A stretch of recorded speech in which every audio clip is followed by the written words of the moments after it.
Ini salah satu jalan ya menghadapi zaman edan. Tadi kita akan diminta untuk mendekat pada Allah. Apa sih yang harus dilakukan? Topo. Menurut Ronggo Warsito ada beberapa jenis topo. Ya istilahnya topo itu bahasa tasawufnya uzlah, menjauh, melakukan bahasa Jawanya tirakat, bahasa sufistiknya riadoh, latihan. Topo paling dasar ya topo jasmani. Kalau kita di bulan Ramadan itu kan topo fisik, puasa fisik.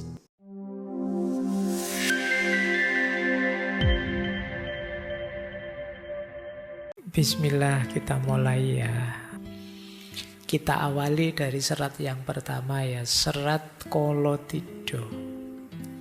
Biar kita ngaji beneran meskipun ngajinya bukan kitab kuning. Ngajinya serat Jawa. Nggak usah khawatir, harusnya saya bawa sekalian bahasa Jawanya, tapi saya bawa terjemahannya saja ya. Saya tahu kalian tersiksa kalau saya pakai bahasa Jawa. Kita lihat ya, serat Kolotido ini sebagian, kalau bahasa anak hari ini, curhatan beliau terhadap kondisi zaman saat itu. Nanti kita tengok ya, ya karena yang bicara ini pujangga, yang curhat ini seorang pujangga, ya tentu saja isinya dalam. Setiap kalimatnya ada maknanya. Kata beliau begini, sekarang kondisi negara terlihat telah suram. Pelaksanaan undang-undang sudah rusak karena tidak ada yang memberi teladan. Kini sang pujangga hatinya diliputi rasa sedih. Tampak jelas kejatuhannya, amat suram tanda-tanda kehidupan. Akibat masalah duniawi bertubi-tubi ditimpa oleh bencana. Jadi ini dasarnya masalah itu apa sih? Dasarnya kesuraman itu apa sih? Pelaksanaan undang-undang rusak. Maksudnya apa? Aturan ditabrak dengan santainya. Jadi norma-norma hidup dicuekin. Itu maksudnya undang-undang disebut rusak. Kenapa kok bisa begitu? Karena tidak ada yang meneladankan. Jadi kalau yang tokoh-tokoh tidak meneladankan, bagaimana rakyat kecil bisa melakukan yang baik? Jadi karena tidak ada yang ditiru, ya mereka akan meniru yang jelek-jelek dari yang harusnya memberi teladan. Dan ini yang versi Raden Ngabei Ronggo Warsito disebut kondisi negara telah suram. Dan ini tidak bisa diingkari karena memang situasinya Kolotido. Padahal ini di bait kedua, rajanya seorang yang utama, patihnya pun pilihan. Para menterinya sangat serius ingin menyejahterakan rakyat. Pegawainya pun pinter-pinter, baik-baik. Meskipun demikian, tidak menjadi penolak datangnya zaman Kolobendu. Bahkan semakin menjadi-jadi. Berbagai rintangan mengganggu. Berbeda-beda perbuatan angkara orang di seluruh negara. Jadi meskipun yang dipilih mulai raja, patih, menteri, sak pegawai-pegawainya orang hebat semua. Tapi memang zamannya zaman Kolobendu yang tidak bisa dibendung. Setiap orang punya angkara murkanya masing-masing.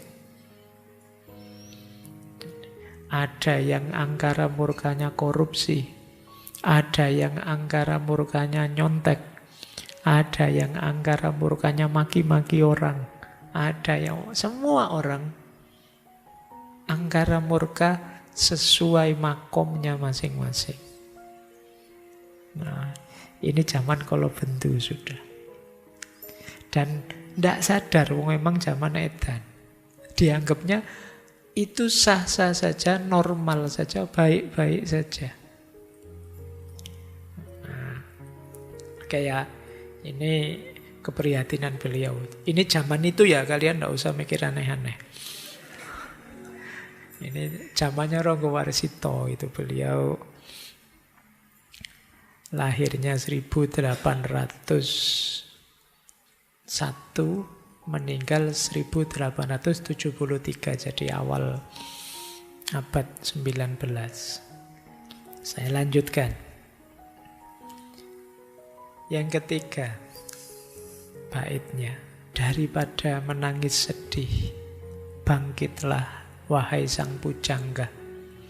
Meski diliputi penuh duka cita, mendapatkan rasa malu atas berbagai fitnahan orang. Karena beliau ini banyak difitnah, banyak dituduh yang bukan-bukan. Mereka yang mendekatimu menghibur, seolah membuat enak hatimu, padahal bermaksud memperoleh keuntungan, sehingga merusak cita-cita luhur karena tidak hati-hati. Jadi ini beliau curhat, ya banyak sih yang mendekat-dekat, tapi ya karena tadi zaman sedang rusak, semua orang egois dengan kepentingannya, mereka mendekat ya hanya ingin mencari keuntungan sendiri. Terus beliau cerita, ini tentang beliau. Jadi beliau ini ada kabar akan dinaikkan jabatannya, akan diberi pangkat, tapi ternyata tidak. Dasarnya terbetik berbagai berita, kabar angin, namun bohong. Kalau bahasa hari ini hoax ya. Jadi zaman itu ya sudah ada hoax. Sang pujangga hendak diangkat menjadi pemuka, akhirnya malah berada di belakang. Katanya mau diangkat tapi ternyata malah tersisihkan. Apabila dipikir dengan benar, apa untungnya berada di depan? Malah menanam benih kesalahan, disirami oleh air kelupaan, lalu berkembang menjadi kesukaran. Jadi sudah harapan palsu, dan toh juga tidak ada maknanya, tidak ada pentingnya. Ada isu mau diangkat, dinaikkan jabatan, tapi ternyata malah disingkirkan. Dan setelah dipikir-pikir, apa sih gunanya maju ke depan jabatan yang tinggi? Jangan-jangan hanya membuahkan kesalahan saja, menambah masalah saja. Nah, ini hasil renungan beliau saat itu. Nah, kita tengok lagi lanjutan curhat beliau. Dalam kitab Paniti Sastro terdapat ajaran dan peringatan. Di zaman yang penuh bencana, orang bijaksana justru kalah dan di belakang. Jadi ternyata di kitab-kitab kuno juga ada isyarat bahwa memang kalau orang-orang bijaksana, orang pinter, orang yang sadar, ya di zaman edan justru dia akan terpinggirkan. Karena rumusnya seperti tadi, yang tidak edan akan dianggap edan, karena semua orang sudah edan. Demikian kalau diperhatikan, apa gunanya kita percaya pada berita-berita kosong? Justru semakin menyakitkan hati. Jadi sudahlah, tidak usah terlalu terpengaruh oleh berita-berita yang tidak penting, tidak perlu. Kata beliau, lebih baik nulis saja cerita-cerita kuno, teladan.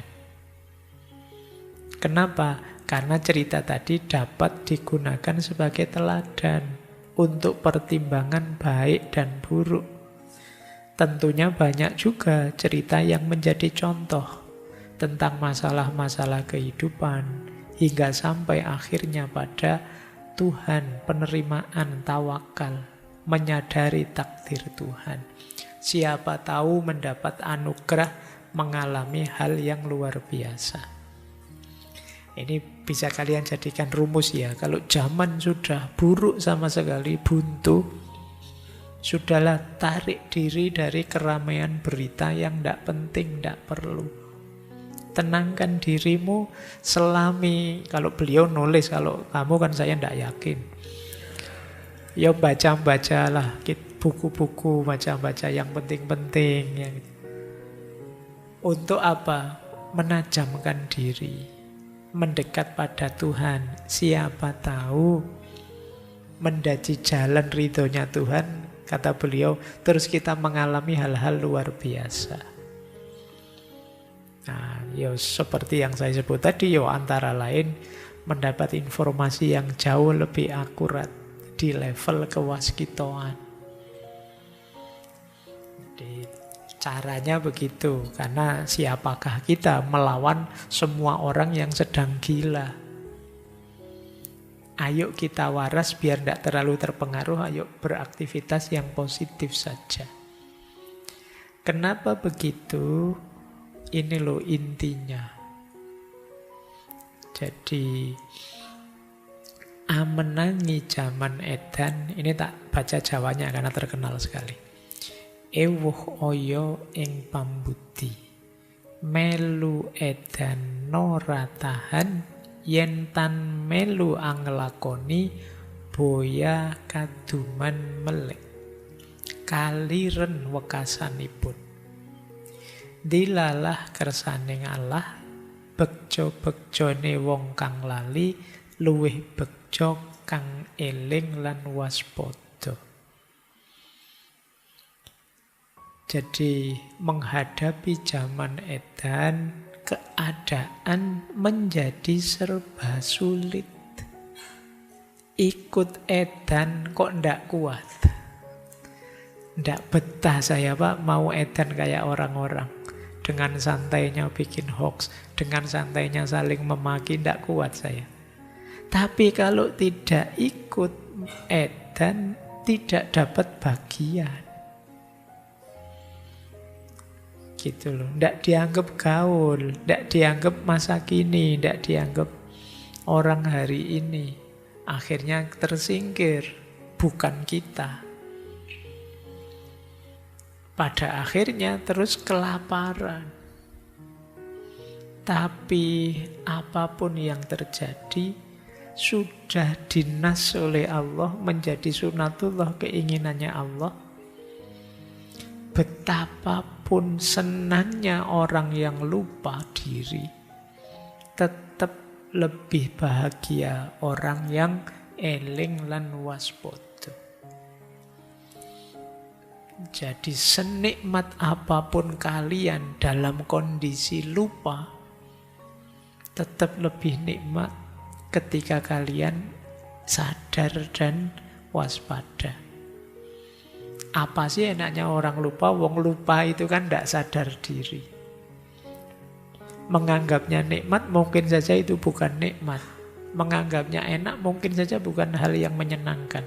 Wong itu sedang lupa. Maka senikmat-nikmatnya orang lupa tetap lebih nikmat orang eling lan waspada.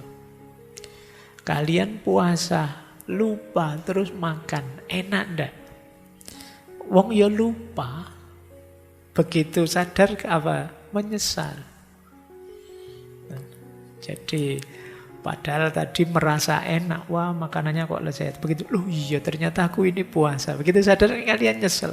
Iya ya ngapain? Itu seenak-enaknya. Itu kan enak, wong puasa dapat bonus makan. Tapi karena dalam kondisi lupa jadi tidak enak. Setelahnya kamu menyesal. Ya contoh sederhana kalian nyontek tadi loh. Enak kan? Bisa tugas beres, terus nilainya bagus. Tapi begitu nanti kalian eling, iya ya kok aku curang gitu ya. Hasilnya menyesal. Jadi dan kondisi jiwa yang kalau dalam istilahnya Imam Ghazali kan ada yang lawamah, ada yang mulhamah.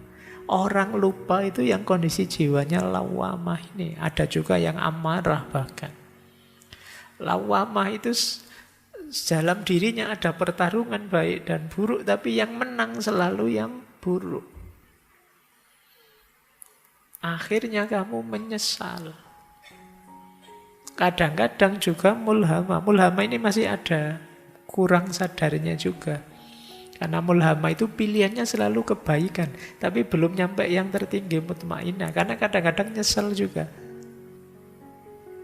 Ya misalnya, apalah, kalian berdua sama pacarmu misalnya mau nyebrang, mau pegang tangannya. Nggak boleh, bukan muhrimnya. Terus kamu nggak jadi pegang, mau pegang lagi nggak jadi. Ya kamu bener pilihanmu, memang nggak boleh, bukan muhrimnya. Tapi begitu sampai rumah, eman-eman ya tadi. Mbok coba tak pegang lah, ya lumayan ya tadi masuk. Ini masih pilihanmu bener, tapi masih ada menyesalnya. Wah, eman-eman kok ya. Nah, ini masih mulhama, masih golongannya wong kang lali. Nah, kalau bisa ya mutmainah, orang yang eling lan waspada. Senantiasa sadar. Kalau sudah eling lan waspada ya tidak ada menyesalnya. Tidak ada pertarungan dalam dirimu, otomatis milih yang baik. Dan ini jauh lebih menguntungkan, jauh lebih membahagiakan. Dibandingkan bahagianya orang lupa. Wong orang lupa ya kalau ingat biasanya ya sudah tidak bahagia lagi. Jadi maka siap-siaplah teman-teman, meskipun semua orang di dunia ini edan, kalau bisa jangan edan. Karena entah kenikmatan apa dari orang yang edan, nikmatmu dalam kesadaran itu jauh lebih besar. Ini jadi rumusnya. Jadi mungkin ini zaman kala tido atau kala bendu, tetap senjatanya eling lan waspada. Eling itu dimensinya vertikal dan kedalaman diri. Sadar diri kita sebagai makhluk Allah, sadar diri kita sebagai khalifahnya, sadar hakikat hidup kita, kenapa kita dihadirkan di muka bumi. Ini namanya orang eling. Kalau waspada itu awas terhadap sekeliling kita. Akalnya hidup terus, hatinya menyala terus. Ini terus kita jadi waspada. Tidak mudah tertipu, tidak mudah tergoda, tidak mudah kejeblos yang salah, yang dosa, dan lain sebagainya. Ini namanya orang yang waspada. Jadi eling lan waspada jadi kuncinya melawan zaman edan. Nah, lanjut ya. Ini kalau ini saya baca cepat ya. Ini cara mengatasinya dengan spiritualitas. Demikianlah perumpamaannya, padahal menginginkan. Bukankah demikian Paman Doblang? Jadi isyarat zaman edan tadi ya, kita harus eling lan waspada. Sebenarnya kita kadang-kadang ya pingin seperti orang-orang itu, betapa senangnya dengan dalam kelupaan mereka. Tapi ya kan lebih menguntungkan kalau kita eling dan waspada. Mungkin benar persangkaan orang, namun dalam batin sesungguhnya hal itu sangat jauh. Jadi orang menfitnah aku macam-macam. Mungkin aku yang jahat, aku yang jelek, aku yang... Mungkin orang-orang benar, tapi sebenarnya tidak begitu, kata beliau. Saya ini sudah tua, mau apa lagi? Sebaiknya menjauh dari keramaian supaya mendapat anugerah kasih Tuhan. Ini kalau dalam bahasa tasawuf. Kalau zaman memang sudah tidak teratasi lagi, saatnya minggir, saatnya kita uzlah, menjauh. Berbeda bagi mereka yang telah teguh sentosa, jiwanya dituntun Tuhan. Betapapun tingkah laku perbuatannya, tidak susah untuk berhasil oleh karena datangnya pertolongan Tuhan. Jadi kalau orang sudah dekat dengan Tuhan, ya apapun yang dia inginkan mudah terwujud. Tuhan senantiasa memberi petunjuk dan pertolongan kepada semua makhluk. Apapun yang diinginkan, Meskipun demikian masih harus tekun ikhtiar. Ayo mendekat pada Tuhan sambil tetap berikhtiar. Yo jangan ndak peduli, jangan cuek. Nah, kalau saya yang sudah tua ini, kata beliau, sekedar menjalani hidup, hanya bertindak untuk menyenangkan hati, asal tidak masalah. Karena orang tua berkata, ikhtiar itu sesungguhnya memilih jalan agar selamat. Sambil terus berusaha disertai awas dan sadar yang bertujuan mendapat kasih dan anugerah Tuhan. Jadi intinya di antara solusinya adalah kembali kepada Tuhan, ikhtiar semampunya, kemudian jangan lupa mencari kenyamanan diri kita, penghiburan untuk diri kita. Kata beliau, saya sudah tua, asal tidak membuat masalah lagi, saya melakukan yang menenangkan hati saya. Jadi kuncinya di situ. Kalau sudah mentok, kalian stres judek luar biasa, apalagi generasi kalian kan sering dituduh generasi yang lemah, generasi yang itu. Dan kalian juga gampang overthinking, terdistraksi ini, terdistraksi itu. Kalau solusi dari Ronggo Warsito ya yuk kembali mendekat saja pada Tuhan. Kuncinya di situ. Nah, nanti serat Kolotidho ini diakhiri dengan doa. Jadi, ya Allah, ya Rasulullah yang bersifat pemurah dan pengasih, semoga berkenan melimpahkan pertolongan yang menyelamatkan di dunia hingga di akhirat, tempat hidup hamba. Karena sekarang hamba sudah tua, pada akhirnya nanti bagaimana, semoga ada pertolongan darimu. Semoga dapat sabar sentosa, laksana mati dalam hidup. Nah, ini istilahnya terkenal sekali ya, mati sakjroning urip. Mati sakjroning urip itu matinya hawa nafsu, hasrat-hasrat negatif, hal-hal yang negatif dalam diri kita. Terbebas dari segala kerusuhan, angkara murka menyingkir semua dengan berkonsentrasi diri memohon kasih-Nya Tuhan. Senantiasa melatih hatinya untuk patuh agar dapat mengurungkan kutukan sehingga mendapat sinar terang sekedarnya. Berserah diri agar dapat masuk surga keabadian. Baik, ini bahasa saya tadi ya, ini semacam curhat kalau bahasa anak hari ini tentang situasi zaman di era beliau. Ini mungkin jadi bahan refleksi kita ya. Bagaimana menyikapi wolak-wali ing zaman. Kita lanjutkan.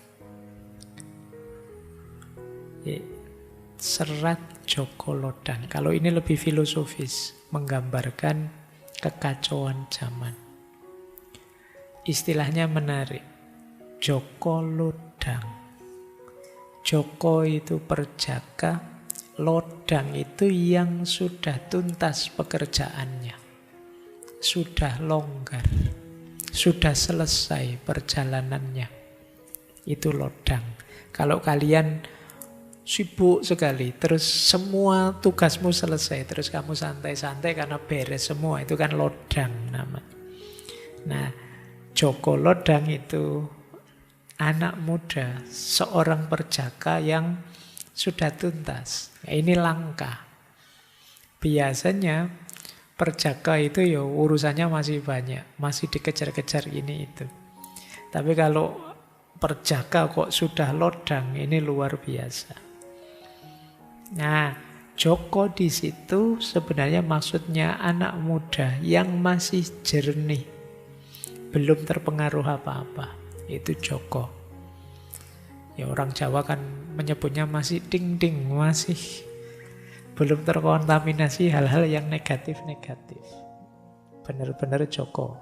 Meskipun saya tidak tahu Jokomu apa Joko yang benar ding-ding, atau sudah terkontaminasi macam-macam. Jadi seorang yang jernih, yang perjalanannya sudah tuntas. Nah, nama lainnya Joko Lodang. Ada apa dengan Joko Lodang? Nah, kita lihat ya. Kita baca yang pertama, yang bagian gambuh. Joko Lodang datang bergelantungan, lalu duduk secara tidak sopan dan berkata dengan keras. Ini menarik ya, orang yang sudah tuntas perjalanan spiritualnya datang sambil bergelantungan, duduk tidak sopan, kemudian bicara dengan keras. Ini sebenarnya satu sindiran yang luar biasa, karena kadang-kadang kebenaran itu tidak selalu nyaman untuk didengar, tidak selalu enak untuk dilihat. Jadi jangan dikira kebenaran itu selalu enak. Kenapa? Karena kita sering sudah dirutinkan oleh situasi, sehingga kadang-kadang untuk hal-hal yang memang benar itu kita rasanya ingin menolak. Ada satu cerita yang terkenal sekali dari tradisi Sufisme. Jadi satu ketika ada seorang sufi yang bertemu seorang raja yang sedang berburu. Jadi raja ini dengan rombongannya sedang berburu, di tengah hutan ketemu seorang sufi. Terus bilanglah raja ini pada sufi tadi, "Wahai Syekh Sufi, mbok saya dinasehati biar saya jadi raja yang lebih baik. Tolong tunjukkan saya kebenaran."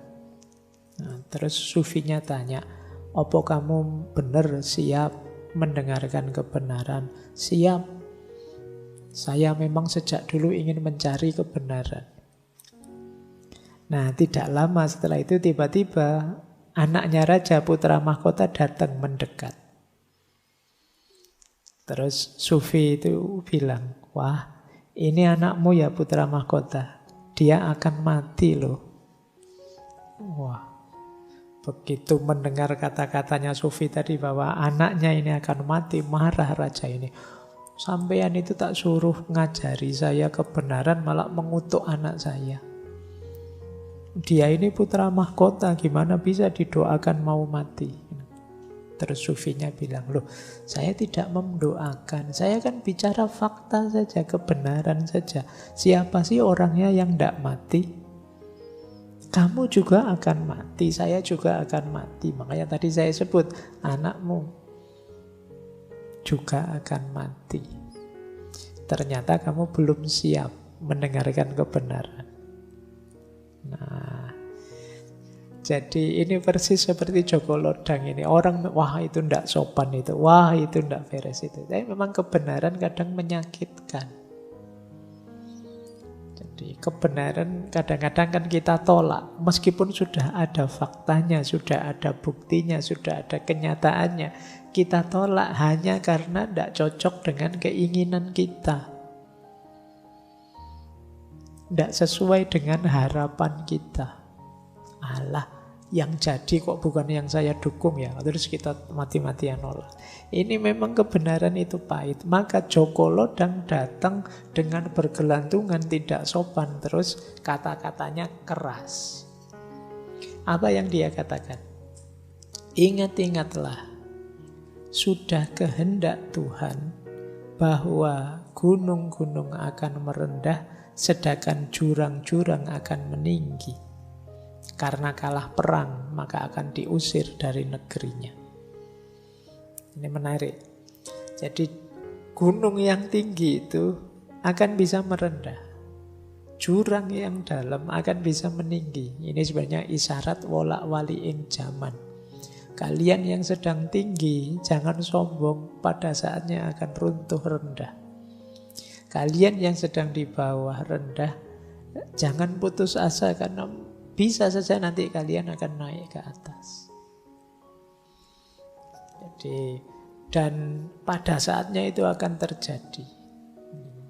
Ada juga yang memaknai, ingat-ingatlah bahwa besok justru orang-orang mulia akan direndahkan dan orang-orang rendah akan naik jabatan. Jadi ini juga kebenaran, makanya kita harus siap menghadapinya. Zamannya memang begitu. Namun jangan salah terima, pahami kata-kata ini. Sebab bagaimanapun juga, meskipun merendah satu gunung, akan tetap terlihat bekasnya. Beda dia dengan jurang yang curam. Jurang yang curam itu meskipun dapat menonjol, namun tanpa tanggul akan mudah longsor. Semua yang dituturkan di atas sudah menjadi kehendak Tuhan.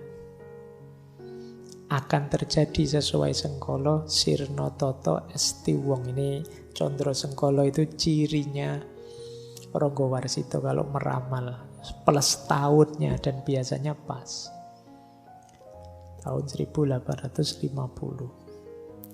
Cuma nanti kita bahas yang Condro Sengkolo bisa dicek di Ronggo Warsito yang dulu. Sudah saya jelaskan detail. Nah, jadi gunung bisa merendah, jurang bisa muncul ke atas. Tapi meskipun merendah, meskipun runtuh, meskipun jatuh, gunung tetaplah gunung. Meskipun dia naik setinggi apapun, kalau dia jurang, tanpa ada tanggulnya dia akan longsor. Longsor berarti ke bawah lagi.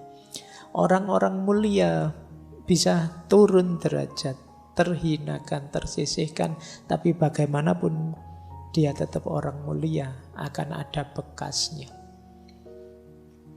Akan tetap ada manfaat pengaruhnya. Tetapi jurang yang naik itu, kalau tidak ada tanggulnya, tidak ada yang menopangnya, yang semula hina, rendah kok naik ke atas, pada akhirnya juga akan longsor. Dan itulah kehendaknya Tuhan. Jadi ini nanti berhubungan dengan ramalan beliau tentang kemerdekaan. Jadi saat itu beliau sedang prihatin banyak bangsa Indonesia yang jadi kerja rodinya Belanda. Tapi beliau mengingatkan tidak apa-apalah. Yang penting kita tetap jadi orang mulia. Meskipun runtuh ke bawah, tetap kita punya kemuliaan. Tapi kalau kita rendah, entah dengan jalan kerendahan yang manapun, meskipun kita naik ke atas, pada akhirnya kita akan tetap hina karena longsor. Nah, ini cara pandang beliau. Baik, melalui Joko Lodang. Nah, ketika yang mulia turun ke bawah, yang rendah naik ke atas, situasinya seperti apa? Dijelaskan di bagian sinom. Segala keinginan tidak ada yang terwujud. Kita ingin ini tidak terwujud, ingin itu tidak terwujud. Apa yang dicita-citakan buyar, apa yang dirancang berantakan. Ingin menang malah kalah. Nah, agaknya hukuman Tuhan yang datang, yang tampak hanya perbuatan tercela. Orang besar kehilangan kebesarannya. Lebih baik tercemar nama daripada mati. Jadi orang besar kehilangan kebesarannya. Kenapa? Mereka hanya mengejar yang duniawi. Bahkan namanya tercemar juga tidak masalah. Itu istilah beliau, lebih baik tercemar daripada mati. Sementara yang orang kecil tidak mau mengerti keadaannya. Orang kecil yang tidak ngerti keadaannya itu kan mengeluh terus, protes terus, tidak puas terus, ngamuk terus. Jadi yang besar salah jalan, yang kecil tidak tahu diri. Orang alim penuh kepalsuan, di luarnya putih, dalamnya kuning. Ulamanya gemar maksiat, madat, madon, minum, berjudi. Para haji melemparkan ikat kepala hajinya, kopiah hajinya dibuang. Ini kalian maknai sendiri ya. Tidak teko mocone. Wanita kehilangan kewanitaannya karena pengaruh harta benda. Semua hanya bertujuan harta benda saja. Semuanya ingin kaya, maka yang alim jadi palsu. Di luarnya kelihatan putih sekali, tapi dalamnya kuning. Kenapa? Tujuannya duniawi. Ada ulama yang gemar maksiat. Ini sindiran beliau. Orang-orang yang sudah haji malah melemparkan kopiah hajinya. Tidak peduli dengan status hajinya. Yang wanita mengejar harta saja sehingga mudah dipengaruhi. Para pedagang dan saudagar tidak dihormati. Yang dihormati hanyalah harta bendanya saja. Itu mungkin kita sering ngeritik-ngeritik, maki-maki pengusaha ini, pengusaha itu, tapi kalau disangoni ya gelem. Nah, itu yang dihormati hanya hartanya saja. Jadi bukan orangnya. Seluruh dunia berorientasi benda. Kesengsaraan menjadi-jadi. Nah, ini pakai sengkolan lagi ya. Nirsat estining urip. Nirsat estining urip itu ya 10681 1860 tahun Jawa. Tahun Jawa berarti sekitar tahun 1930 Masehi. Ini ganas-ganasnya Belanda. Juga orang-orang kita mungkin yang kerjasama dengan Belanda. Penghabisan penderitaan bila semua sudah mulai bertobat sepenuhnya kepada kekuasaan Tuhan. Sepenuh jiwa. Jadi lagi-lagi solusinya tetap kembali. Ayo kita sadar untuk kembali pada Tuhan. Nah, ini 3 yang terakhir dari serat Joko Lodang. Mendengar semua itu mbok perawan. Ini menarik ya. Ada Joko Lodang, ada mbok perawan. Bukan mbok rondo loh ya. Kamu istilah mbok mesti rondo. Tapi saya bilang mbok perawan. Mbok itu kalau dijawab bisa kakak perempuan. Kakak perempuan itu cirinya apa? Pengayom. Menyayangi, mengayomi. Perawan sama seperti Joko ya. Masih jernih, masih suci.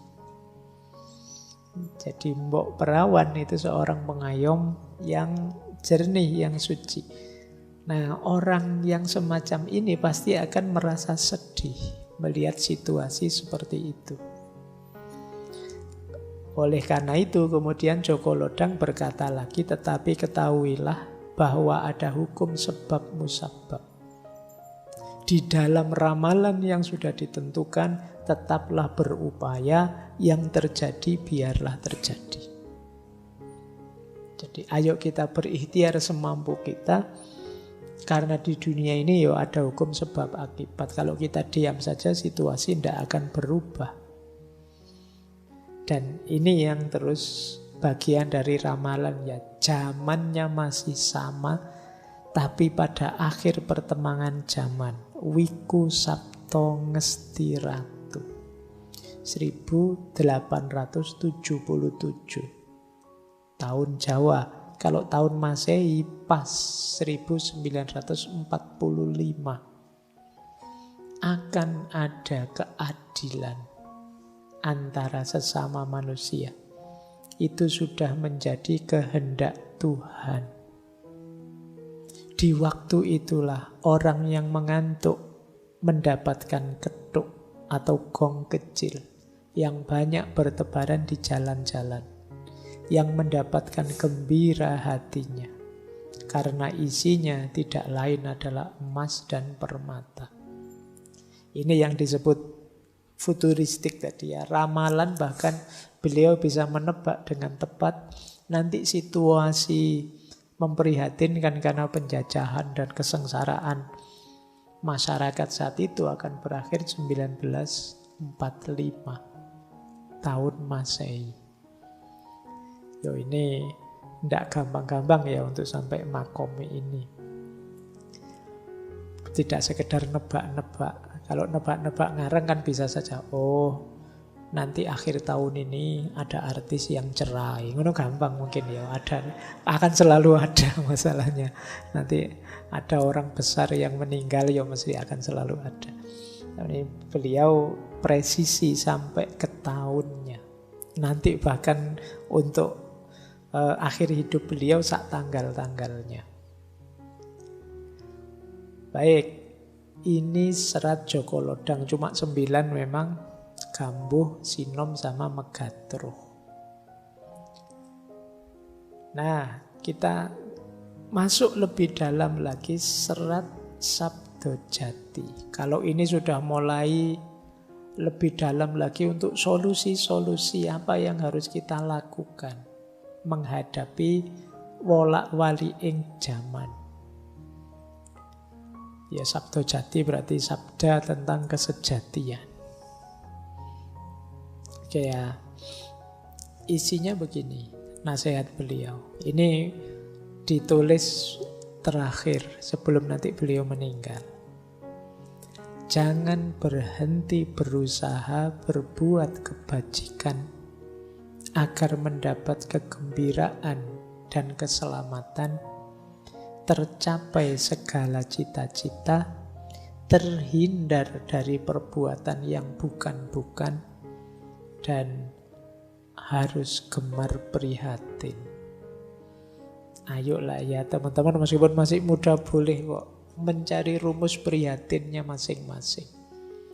Nyari jalan tirakatmu sendiri untuk menajamkan dirimu. Tidak hanya pikiranmu tapi juga batinmu.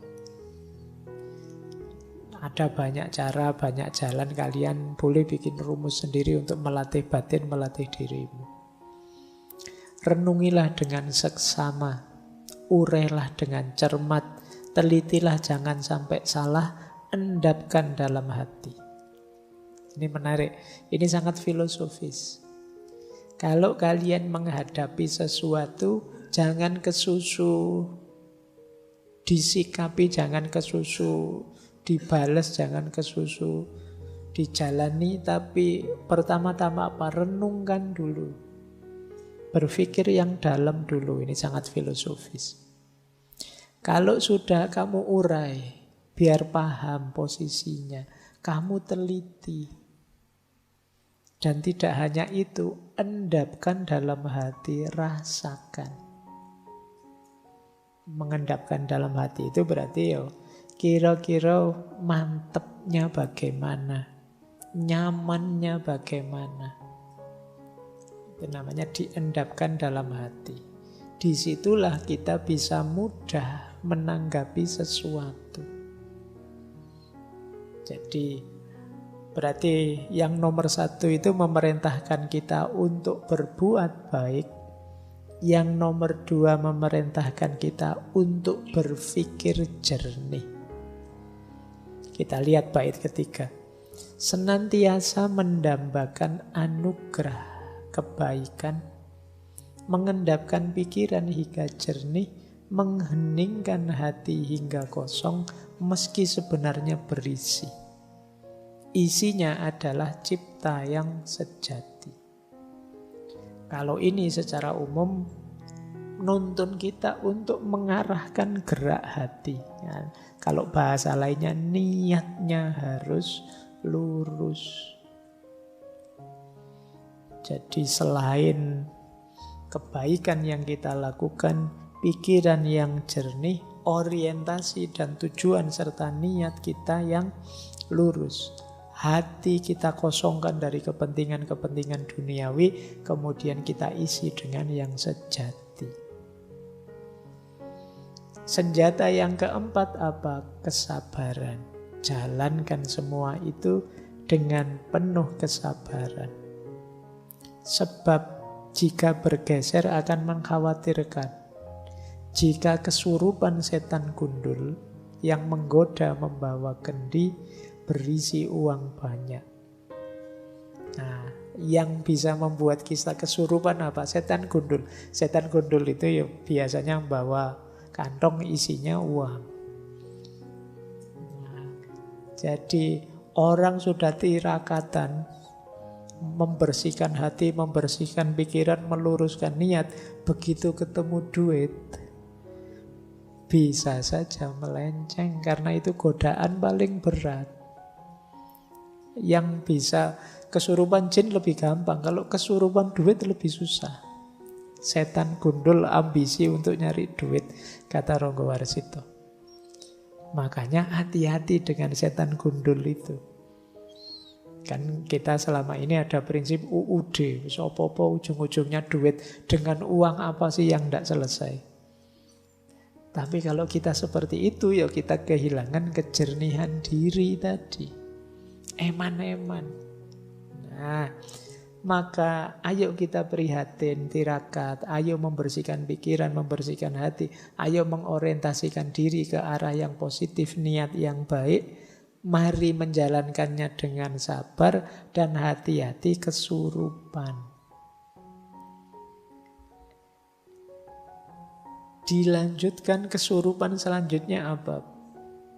Bila terpengaruh oleh perbuatan yang bukan-bukan, akan menjadi sarang iblis. Senantiasa mendapatkan kesulitan, kerepotan, sulit menenangkan hati seperti orang mabuk kepayang. Jadi selain duit tadi, kadang-kadang apa? Kita ngurusi hal-hal yang tidak penting, yang tidak ada gunanya, yang efeknya kadang malah negatif. Kelihatan sibuk luar biasa tapi tidak ada manfaatnya. Jadi kita repot, kita sulit, tapi hati kita tidak tenang, seperti orang mabuk. Kenapa bisa begitu? Biasanya karena kita terpengaruh oleh perbuatan yang bukan-bukan. Ya termasuk kalian ya, sekarang saatnya berarti kita cermati dalam sehari kita ngapain aja sih. Seminggu ini saya ngapain aja, menghasilkan apa, memproduksi apa. Kalau lebih banyak yang tidak penting, yang bukan-bukan, rumusnya beliau, berarti sebenarnya diri kita jadi sarangnya iblis.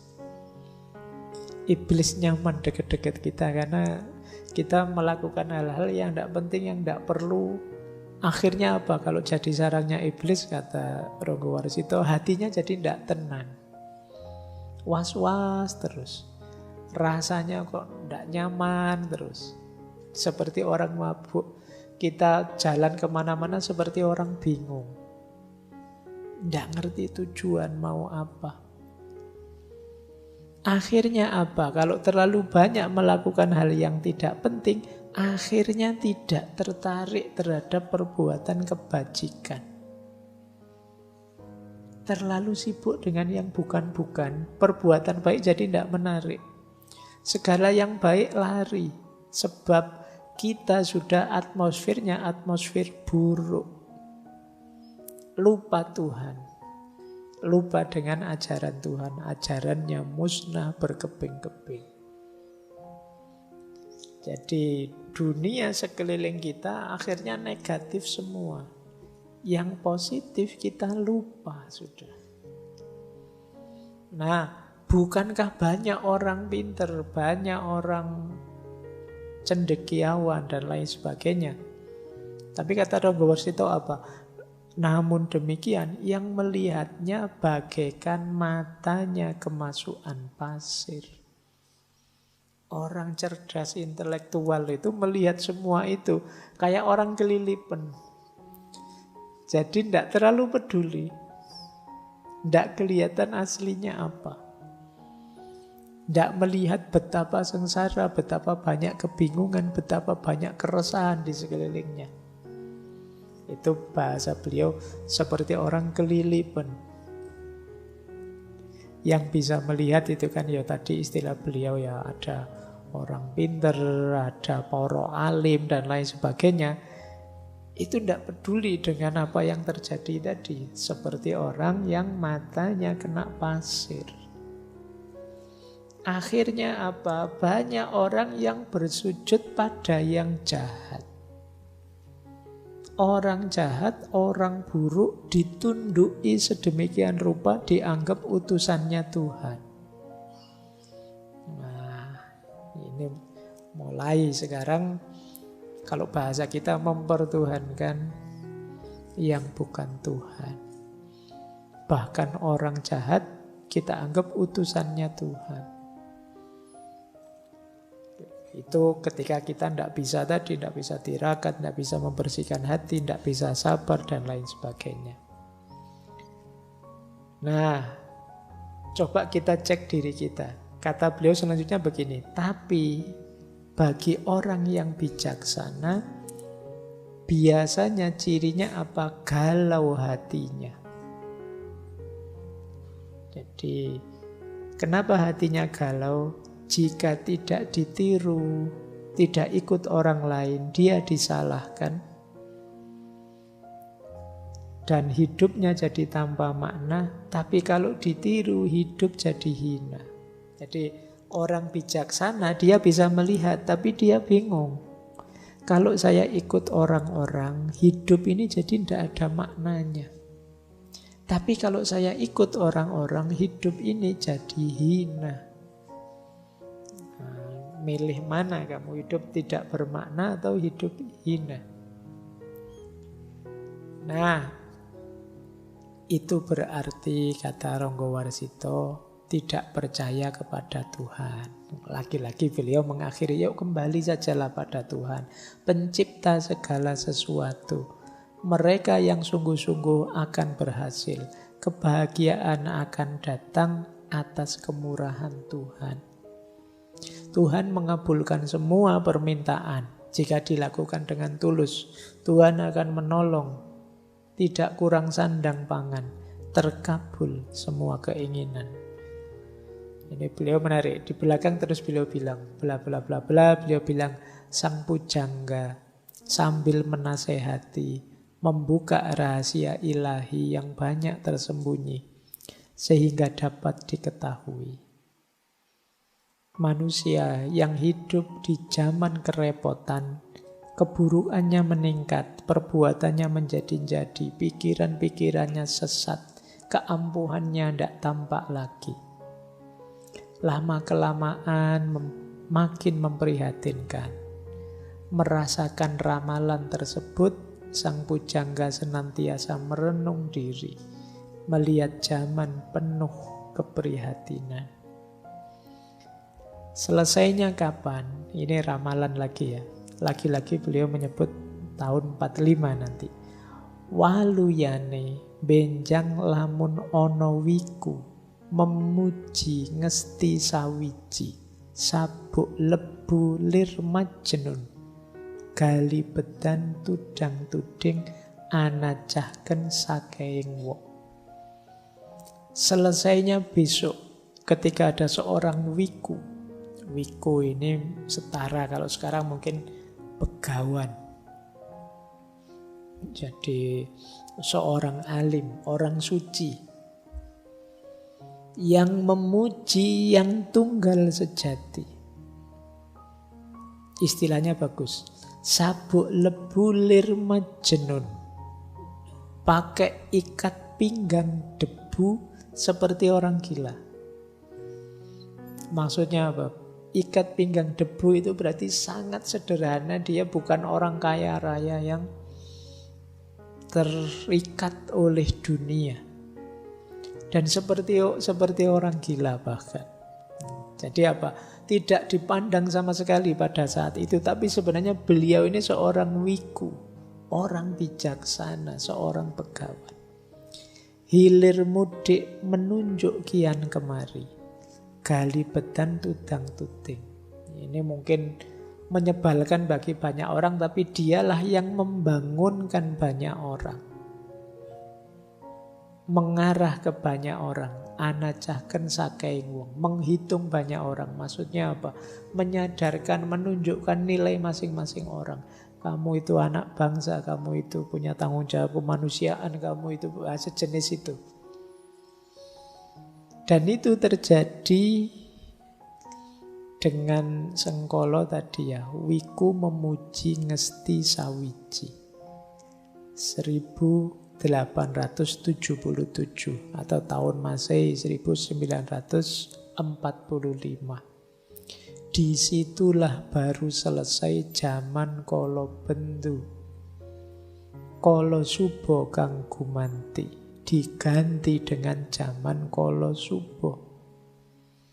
Wong cilik bisa gumuyu, rakyat kecil bisa tertawa. Nora kurang sandang bukti, tidak kekurangan sandang pangan, sediane kabeh kelakon. Semua keinginannya terpenuhi.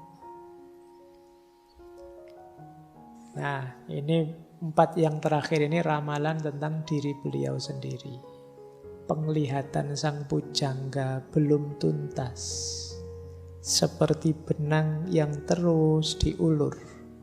Namun karena umur, sudah saatnya mencapai kesejatian. Pulang ke tempat yang sejati. Jadi beliau ini visinya, penglihatannya masih panjang.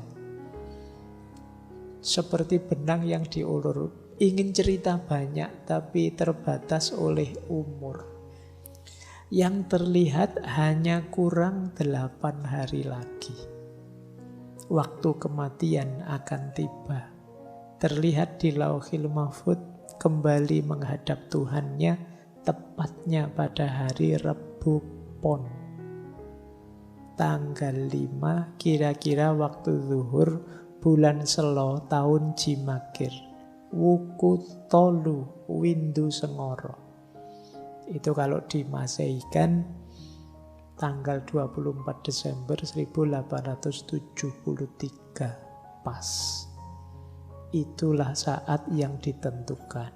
Jadi ini beliau membaca kapan aku meninggal bisa pas. Sak jam-jamnya. Kira-kira waktu zuhur Rebu Pon. Nah, yang terakhir beliau karya ini ditulis hari Rebu 28 Syawal tahun Jimakir dengan hitungan condro sembah mukso pujonggoji. Nah, ya sama 1802 atau kalau Masehi 1873. Jadi ini tidak lama setelah nulis serat ini beliau meninggal. Masih di tahun 1873. Nah, ini yang tadi kita sebut ya, sebuah filsafat sejarah yang spekulatif tapi futuristik, juga agak mistik. Yang ini, keahlian seperti ini ya mulai jarang hari ini. Baik, ini salah satu perspektif yang berbeda untuk kita memahami sejarah. Terakhir, ini ada serat, tapi saya tidak menyampaikan bait per bait. Kunci-kunci saja ya, mungkin pada saatnya teman-teman perlu bahan untuk merenung. Saya ambil dari serat Pamoring Gusti, Pamoring Kawula Gusti. Jadi pamor itu semacam cahaya, semacam guratan yang muncul biasanya ada di keris itu ya. Nah, ini salah satu jalan ya menghadapi zaman edan. Tadi kita akan diminta untuk mendekat pada Allah. Apa sih yang harus dilakukan? Topo. Menurut Ronggo Warsito ada beberapa jenis topo. Ya istilahnya topo itu bahasa tasawufnya uzlah, menjauh. melakukan bahasa Jawanya tirakat, bahasa sufistiknya riyadoh, latihan. Topo paling dasar ya topo jasmani, fisik. Ya kalau kita di bulan Ramadan itu kan topo fisik, puasa fisik. Ada topo budi. Topo budi itu kita menetapi akhlak yang terpuji, menyingkirkan akhlak yang tercela. Ada topo hawa nafsu. Topo nafsu itu mengendalikan 4 nafsu kita. Ada nafsu al-luwamah, bahasa Jawa ya, kalau bahasa Arabnya lawamah. Ada nafsu amarah, ada nafsu supiyah, ada nafsu mutmainnah. Al-luwamah nafsu biologis. Amarah itu emosi. Supiyah itu ambisi, pikiran duniawi. Mutmainnah itu hati, ketenangan. Ini 4, mari kita kendalikan, itu namanya topo nafsu. Ada topo rasa. Topo rasa itu memusatkan perhatian selalu pada Allah. Mengheningkan hati, mempertajam mata batin. Batin kita sambungkan terus dalam zikir mengingat Allah. Namanya topo rasa. Kalau sudah topo rasa, ada topo sukmo. Topo sukmo itu ikhlas, batin jernih, dan hidup harmonis dengan sesama dan dengan alam semesta. Ada lagi topo cahyo, tirakat cahaya. Maksudnya apa? Membentuk jiwa kita agar tidak tergoda oleh cahaya duniawi apapun. Berarti ini level fana sudah lepas dari segala godaan duniawi. Dan puncaknya adalah topo urip. Topo urip itu memasrahkan diri kita sepenuhnya kepada Allah. Kalau kita melakukan topo-topo ini, maka diri kita akan jadi manusia yang berpamor Gusti. Kalau di bahasa Indonesia kan bercitra Tuhan. Inilah nanti dalam tasawuf yang disebut takholak bi ahlakillah. Nah, ini jalan agar kita tetap waras di zaman edan. Ya kalian ingat-ingat saja, pilih saja, lakukan semampu kalian entah di level yang mana biar kita tetap waras menghadapi wolak-walik zaman. Baik, saya kira itu ya malam hari ini, materinya agak padat, banyak. Ya semoga rekamannya bagus. Kalau kalian tidak paham bisa mengulang-ulang. Saya kira itu untuk malam hari ini. Insya Allah bulan depan kita lanjutkan di tema yang berbeda.